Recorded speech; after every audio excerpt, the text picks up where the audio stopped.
از الف آغاز کردم من الف بارو ورق گردانمودم 16 جلدی اوستارو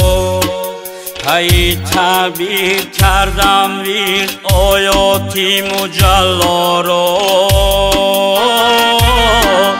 روایت های موسی رو و تاریخی مسیح رو کی دریابم و بنویسم مقامی ملکی و خیارو کی دریابم و بنویسم مقامی ملکی و خیارو گه جستم دی محزنهای درینی خراسانش گه از واژه‌نامه‌های سوخت و عهدی ساسانش گه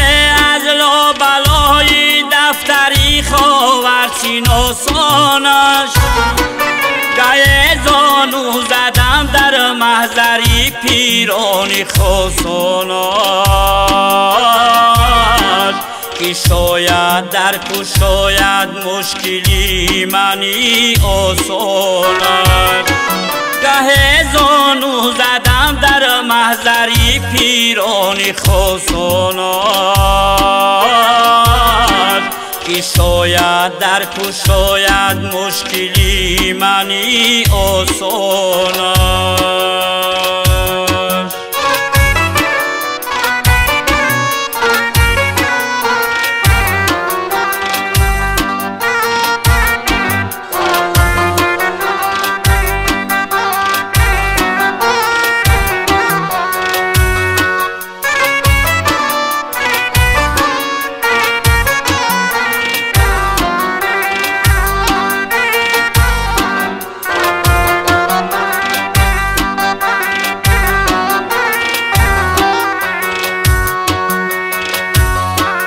شکفتم با شکفتنهای ایامی گلی خورد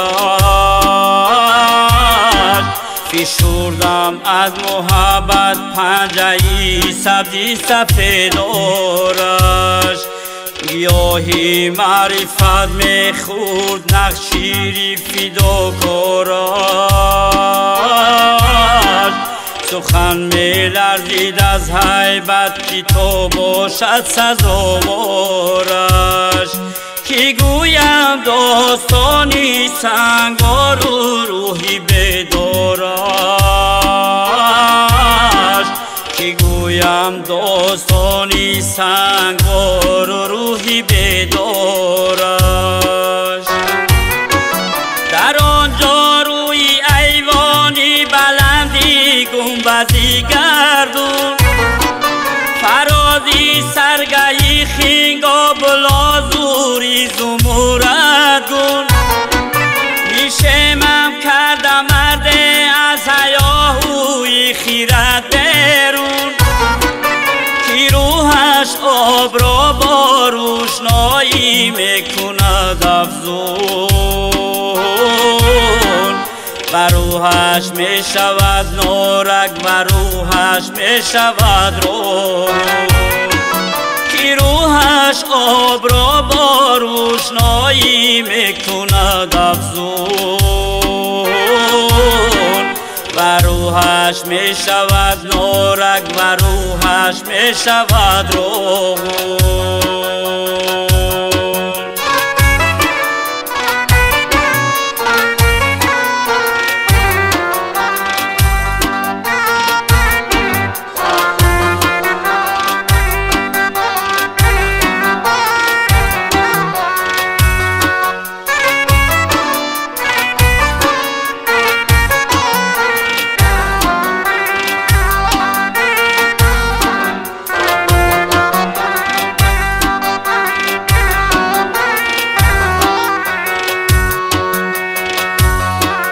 بله وخیا چونین یک انتخابی خاکی یزدان است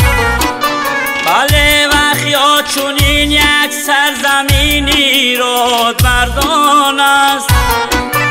که هر بود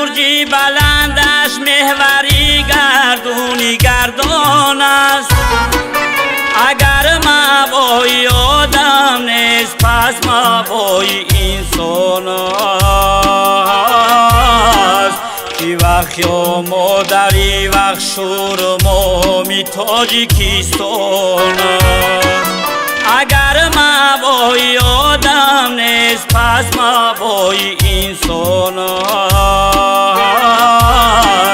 کی وقت یا مادری وقت شور مامی تاجیکستان است کی وقت یا مادری وقت شور مامی تاجیکستان است